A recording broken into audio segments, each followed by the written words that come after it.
सोचो अगर तुम्हारे घर का कोई अपना अचानक मर जाए और तुम्हें उससे सिर्फ एक बार बात करने का मौका मिले, तो क्या तुम मना कर पाओगे? अगर कोई बोले मैं तुम्हारे मरे हुए इंसान से बात करवा सकता हूँ, तो क्या तुम उस पर भरोसा करोगे? आज की कहानी उस ऐसे ही इंसान के बारे में है जिसका कहना था कि मैं मरे हुए लोगों से बात करवा सकता हूँ। तो ये कहानी है वेस्ट बंगाल के एक गांव शिकारपुर की, जहां पर एक आदमी रोज रात को शमशान घाट जाता था।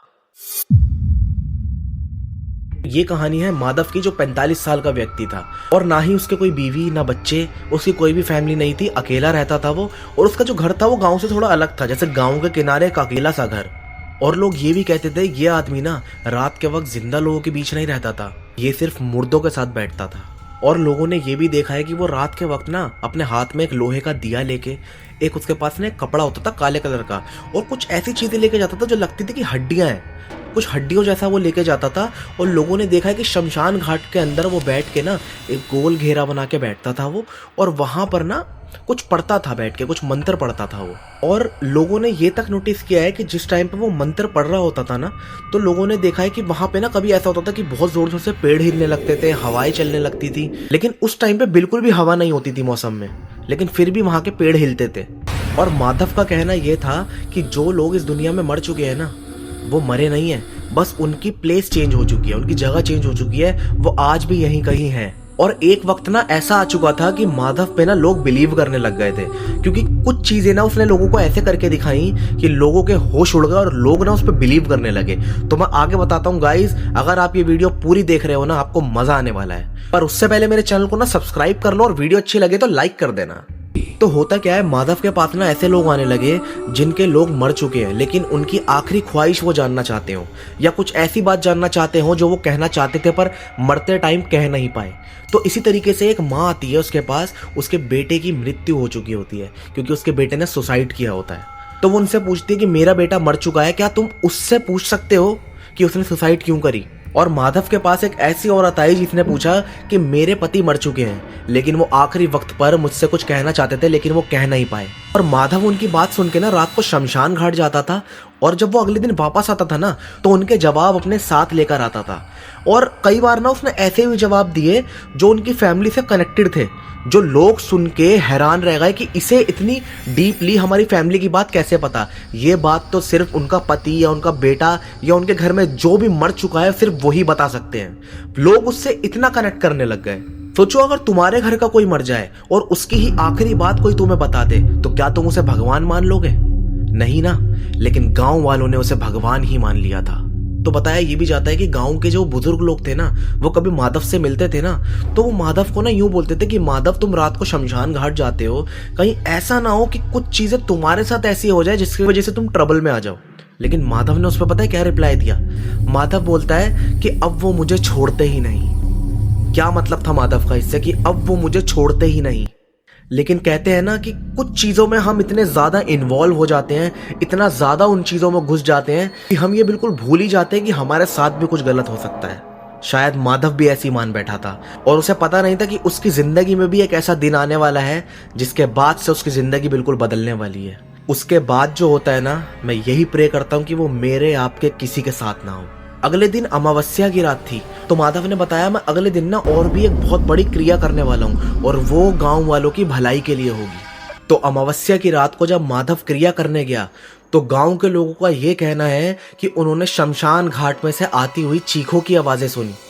और वो चीखें सिर्फ एक आवाज की नहीं थी, वो कई आवाजों की चीखें थी, जैसे वहां पे बहुत सारे लोग चीख रहे हो। रात का वक्त था, गांव वाले घबराने लगे। उन्होंने सोचा कि अभी यहाँ पे जाके देखना सेफ नहीं है, उनको डर भी लग रहा था। उन्होंने बोला कि हम सुबह देखेंगे कि यहाँ पे क्या हो रहा था। और फिर जब गांव वाले सुबह शमशान घाट आए ना, और उन्होंने देखा वहां पे पहले से बड़ा घेरा बना हुआ था, और वहां पे वही माधव का लोहे का दिया, वही काला कपड़ा और वही कुछ हड्डियां वहीं पे पड़ी हुई थी, लेकिन वहां पर माधव नहीं था। सबने सोचा कि रोज तो माधव अपना सामान लेके वापस चला जाता था, आज यहाँ पे सामान तो है पर माधव नहीं है। सब लोगों को कुछ ठीक नहीं लगा, लेकिन सब ने उसके सामान को हाथ लगाना ठीक नहीं समझा। गांव वाले वहां से चले गए, और उस रात से ना 3 दिन बीत जाते हैं, लेकिन माधव ना गांव वालों को नजर ही नहीं आता। गांव वाले सोचते हैं कि माधव कहाँ गया, तो वो सोचते हैं कि हमें माधव के घर जाके देखना चाहिए। और जब वो माधव के घर आके देखते हैं ना, तो उन्हें कुछ ऐसा दिखता है जिसको देखने के बाद उन सबके होश उड़ जाते हैं। वो देखते हैं कि माधव जमीन पर बैठा हुआ है, उसके बाल बिल्कुल बिखरे हुए हैं और उसकी आंखें उस टाइम बिल्कुल लाल होती हैं और माधव बहुत डरा हुआ होता है। और जब वो माधव को सुनते हैं ना, माधव के मुंह से अलग अलग तरीके की आवाजें निकल रही होती हैं, जैसे माधव के अंदर सिर्फ एक नहीं बहुत सारी आत्माएं हों। वो कभी बच्चे की आवाज में बात कर रहा था, कभी किसी बुजुर्ग की आवाज में बात कर रहा था, किसी बूढ़े व्यक्ति की, कभी वो किसी आदमी की आवाज में बात कर रहा था, कभी किसी औरत की आवाज में से। माधव के अंदर से बहुत सारी अलग अलग तरीके की आवाजें आ रही थी। और सबसे डराने वाली बात क्या थी, जो भी गांव वाला माधव के पास आता था ना, माधव उसके ही मरे हुए रिश्तेदार की आवाज में बात करता था। वहां पे अगर कोई माँ आती थी और उसका बेटा मर चुका होता था, तो जब वो माधव के पास जाती थी तो माधव के अंदर से आवाज आती थी कि माँ मैं यहाँ पे हूँ, माँ मुझे बचा लो, माँ मैं यहाँ पे हूँ, ऐसी आवाजें आती थी। और माधव के पास एक आदमी गया जिसकी माँ कुछ समय पहले ही मर चुकी थी, तो माधव के अंदर से आवाज आती है उसकी माँ की ही आवाज में कि बेटा मैं यहाँ पे हूँ, मुझे बहुत ठंड लग रही है। सोचो अगर तुम्हारे सामने ही कोई तुम्हारी माँ की आवाज में बात करने लगे तो तुम्हें कैसा लगेगा, क्या सोचोगे तुम उस वक्त। और ये बातें धीरे धीरे पूरे गांव में फैलने लग गई। और उसके बाद गांव वालों ने सोचा कि हम एक साथ जाके माधव को देखेंगे कि उसकी क्या कंडीशन है। लेकिन उसके बाद जो हुआ ना, वो सुनने के बाद तुम्हारे रोंगटे खड़े हो जाएंगे। लेकिन गाइज अगर ये कहानी तुम्हें हैरान कर रही है ना, और तुम चाहते हो कि इसी तरीके की रियल स्टोरीज तुमसे मिस ना हो, तो अभी के अभी मेरे चैनल को सब्सक्राइब कर लो। तो गाँव वालों ने सोचा कि अगले दिन ना हम माधव से मिलने जाएंगे, सारा गाँव इकट्ठा होके, और देखेंगे कि माधव की क्या कंडीशन है। जब वो माधव के पास जाते हैं ना और माधव को देखते हैं, तो माधव इस बार भी उसी कंडीशन में जमीन पे बैठा हुआ होता है और इस बार आवाज माधव की ही होती है। और माधव बोलता है कि मैं तो सिर्फ बात करवाता था, मैं तो सिर्फ बात करवाता था, मैंने यहाँ पे रहने के लिए नहीं कहा था। माधव यूं बोलता है और ऐसे बोलते ही ना माधव का शरीर ना मुड़ने लगता है। माधव अजीब तरीके से अपने शरीर को ना मोड़ने तोड़ने लगता है। गांव वाले देख के हैरान हो जाते हैं कि ये माधव को क्या हुआ है। और उसके बाद उसका शरीर मुड़ता है मुड़ता है मुड़ता है और माधव के अंदर से ना ऐसी आवाजें आती हैं जैसे ना कोई उसके अंदर से निकलना चाहता हो। माधव के अंदर से चीखने की, चिल्लाने की आवाज आती है जैसे उसकी बॉडी के अंदर कोई कैद हो और वहां से निकलना चाहता हो।